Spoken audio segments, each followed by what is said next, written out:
Good morning students. मैं Rekha Sharma, associate professor political science, Rajiv Gandhi Rajkiya Mahila महाविद्यालय भिवानी से। आज हम बीए तृतीय वर्ष के विद्यार्थियों के लिए शॉर्ट आंसर टाइप क्वेश्चंस की श्रृंखला में chapter SAARC, South Asian Association for Regional Cooperation, जिसे हम सार्क के नाम से जानते हैं, चैप्टर 3 से शॉर्ट आंसर टाइप क्वेश्चन करेंगे। सबसे पहला क्वेश्चन है, सार्क की स्थापना कैसे हुई, संक्षेप में वर्णन करें। आप आंसर लिखेंगे इसका। सार्क की स्थापना करने का विचार बांग्लादेश के राष्ट्रपति जियाउर रहमान के मन में आया। राष्ट्रपति जियाउर रहमान ने सन 1977 तथा सन 1920 के बीच भारत, पाकिस्तान, नेपाल तथा श्रीलंका की राजनीतिक यात्राएं की। उसके पश्चात सार्क देशों के विदेश मंत्रियों की बैठक हुई। भरसक प्रयासों के पश्चात 1985 में इस संगठन की स्थापना हुई। इसका सैद्धांतिक स्वरूप दिसंबर 1985 में ढाका में दक्षिण एशिया के 7 देशों के राष्ट्राध्यक्षों के सम्मेलन में निश्चित किया गया। दूसरा क्वेश्चन है, सार्क क्या है, इसके सदस्य देशों के नाम लिखें। आप आंसर लिखेंगे। SAARC South Asian Association for Regional Cooperation दक्षिण एशिया के देशों का संगठन है। इस संगठन की स्थापना बांग्लादेश के राष्ट्रपति जियाउर रहमान के प्रयासों के परिणाम स्वरूप 1985 में हुई। आरंभ में इसके 7 देश जैसे भारत, पाकिस्तान, बांग्लादेश, नेपाल, श्रीलंका, मालदीव तथा भूटान सदस्य थे। मैं इसके सदस्यों के नाम दोबारा से दोहरा देती हूँ। भारत, पाकिस्तान, बांग्लादेश, नेपाल, श्रीलंका, मालदीव तथा भूटान। 2005 में अफ़गानिस्तान को भी इस संगठन की सदस्यता प्रदान की गई। इस तरह इसके सदस्य देशों की संख्या 7 से बढ़कर 8 हो गई। सार्क 8 देशों का एक अंतर्राष्ट्रीय संगठन है, जिसकी स्थापना इन देशों के परस्पर आर्थिक, सामाजिक तथा सांस्कृतिक सहयोग बढ़ाने के उद्देश्य से की गई थी। तीसरा क्वेश्चन है, सार्क के किन्हीं 4 उद्देश्यों का वर्णन करें। आप आंसर लिखेंगे। सार्क के 4 उद्देश्य निम्न हैं। नंबर 1, दक्षिण एशियाई देशों के लोगों के कल्याण को प्रोत्साहन देना तथा उनके जीवन स्तर को सुधारना। नंबर 2, आर्थिक विकास, सामाजिक प्रगति तथा सांस्कृतिक विकास को गति प्रदान करना। नंबर 3, सामूहिक आत्मनिर्भरता को प्रोत्साहित तथा सुदृढ़ करना। और चौथे नंबर पर है आर्थिक, सामाजिक, सांस्कृतिक तथा वैज्ञानिक क्षेत्रों में पारस्परिक सहायता को प्रोत्साहन देना। अब हम बात करते हैं क्वेश्चन नंबर 4 की। वो है, सार्क के अस्तित्व में आने के कारणों की व्याख्या करें। आप आंसर लिखेंगे। 1980 के दशक में जब एशिया अर्थात दक्षिण एशिया के लोग गरीबी, भूखमरी, बेरोजगारी आदि अन्य अनेक जटिल समस्याओं से जूझ रहे थे, तब बांग्लादेश के राष्ट्रपति जियाउर रहमान ने इन समस्याओं के समाधान हेतु दक्षिण एशिया में प्रादेशिक सहयोग की आवश्यकता पर विचार प्रस्तुत किए।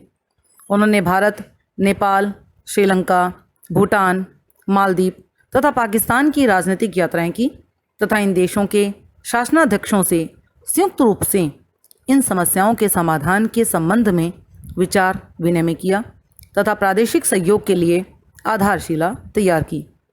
राष्ट्रपति ने विचार अभिव्यक्त किया कि दक्षिण एशिया के इन सभी देशों की आर्थिक, सामाजिक तथा सांस्कृतिक समस्याएं लगभग एक जैसी हैं।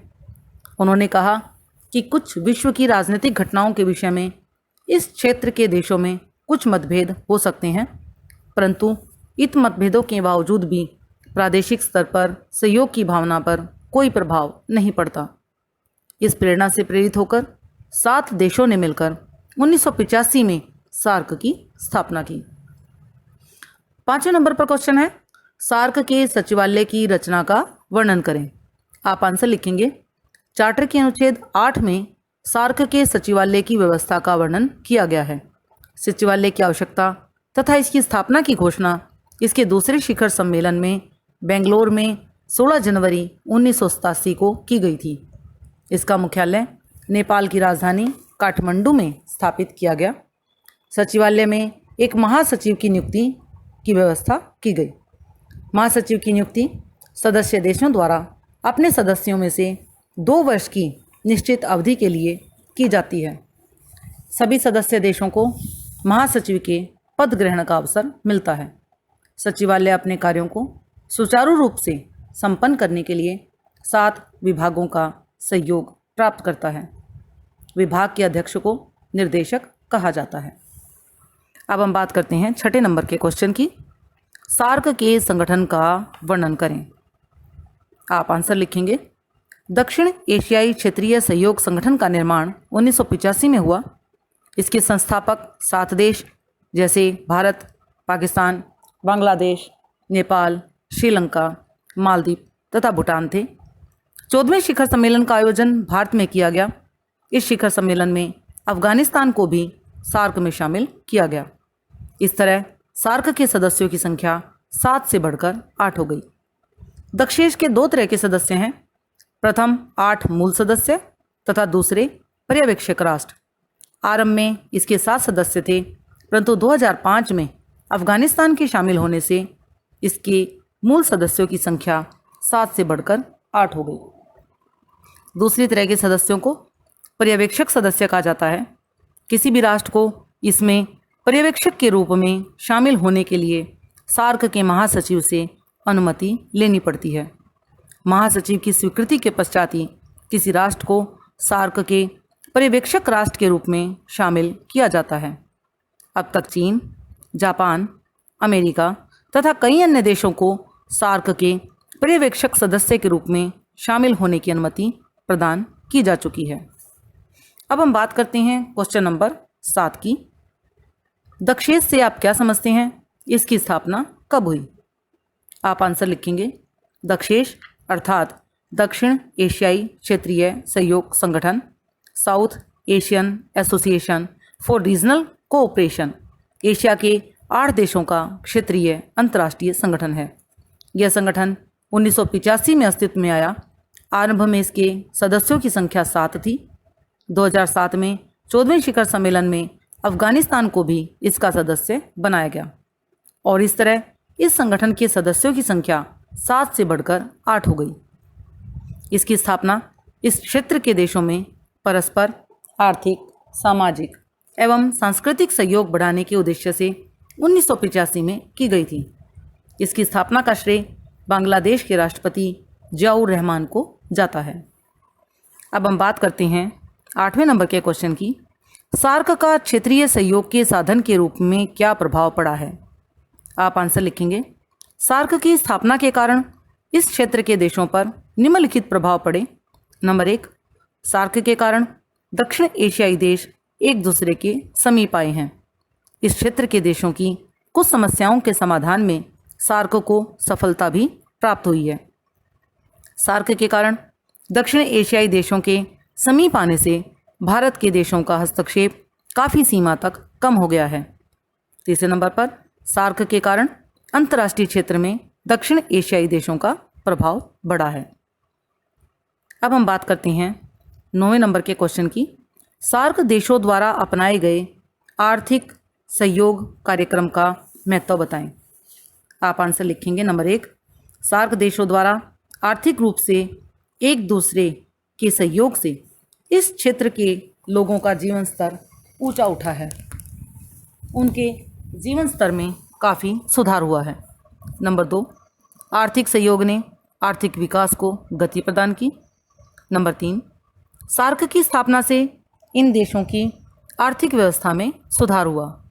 नंबर 4, आर्थिक क्षेत्र में सहयोग से सार्क देशों के संबंधों में अधिक मजबूती आई है। अब हम बात करते हैं 10वें नंबर के क्वेश्चन की। सार्क की 4 सफलताएं बताएं। आप आंसर लिखेंगे। सार्क की 4 सफलताएं निम्नलिखित हैं। नंबर 1, दक्षिण एशियाई देशों द्वारा आर्थिक रूप से एक दूसरे के साथ सहयोग के कारण इस क्षेत्र के लोगों के जीवन स्तर में भारी सुधार आया है। नंबर 2, सार्क के कारण आर्थिक विकास की गति में तीव्रता आई है।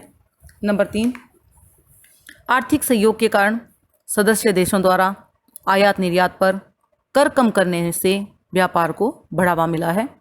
नंबर 4, दक्षिण एशियाई देशों की अर्थव्यवस्था में सुधार हुआ है। अब हम बात करते हैं 11वें नंबर के क्वेश्चन की कि सार्क की किन्हीं 4 असफलताओं का वर्णन करें। आप आंसर लिखेंगे। सार्क की स्थापना के पश्चात भी इन सदस्य देशों की समस्याओं का समाधान नहीं हुआ। नंबर 2, इन देशों की एक बड़ी समस्या राजनीतिक अस्थिरता है। सार्क इस क्षेत्र में भी कुछ नहीं कर पाया। नंबर 3, इन देशों के बीच अंतर्राष्ट्रीय व्यापार बहुत कम है। सार्क इसमें सफल नहीं हुआ। सार्क राज्यों के आपसी व्यवहार को बढ़ाने में भी सफल नहीं हुआ। नंबर 4, इस क्षेत्र के देश शिक्षा, स्वास्थ्य तथा अन्य समस्याओं पर धन खर्च करने के स्थान पर हथियारों पर अधिक खर्च करते हैं। सार्क इन देशों में शिक्षा एवं मानव विकास को बढ़ावा देने में भी सफल नहीं हुआ है। अब हम बात करते हैं क्वेश्चन नंबर 12 की। सार्क के सिद्धांतों का संक्षेप में वर्णन करें। आप आंसर लिखेंगे। सार्क के मुख्य सिद्धांत निम्नलिखित हैं। नंबर 1, सार्क के माध्यम से क्षेत्रीय सहयोग, संप्रभु समानता के सिद्धांत के प्रति पारस्परिक सम्मान, प्रादेशिक अखंडता, राजनीतिक स्वतंत्रता, एक दूसरे के मामलों में अनुचित हस्तक्षेप न करना तथा पारस्परिक लाभ के सिद्धांतों पर बल देना। नंबर 2, क्षेत्रीय सहयोग द्विपक्षीय अथवा बहुपक्षीय सहयोग का स्थान नहीं लेगा, परंतु वह उसका पूरक होगा। तीसरे नंबर पर, क्षेत्रीय सहयोग द्वितीय पक्षीय एवं बहुपक्षीय उत्तरदायित्वों के विरुद्ध नहीं होगा। इस प्रकार चार्टर में क्षेत्रीय सहयोग पर बल अवश्य दिया गया है, परंतु द्विपक्षीय बहुपक्षीय उत्तरदायित्वों में हस्तक्षेप किए बिना तथा संप्रभु समानता का आदर करते हुए तथा प्रादेशिक अखंडता एवं सदस्यों की स्वतंत्रता बनाए रखते हुए दक्षिण एशियाई सहयोग को प्रोत्साहन दिया जाएगा। अब हम बात करते हैं सार्क के समक्ष चुनौतियों का संक्षेप में वर्णन करें। Question number 13। आप आंसर लिखेंगे। अभी तक सार्क के 19 शिखर सम्मेलन हो चुके हैं, जिसमें सहयोग के साथ साथ तनावों की भी छाया रही है।